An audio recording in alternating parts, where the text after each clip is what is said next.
чиний өвцөг яг тэр үйл шиг юм а тий. Гэтэ тэнгэрт үйл байхгүй л шүү. Харин тий.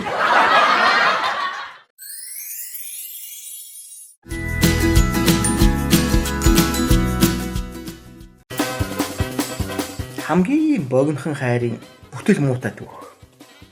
Өвгөн. Би чамд нэг юм хэлэх гэсэн юм а. Охин харин юу юм андаа?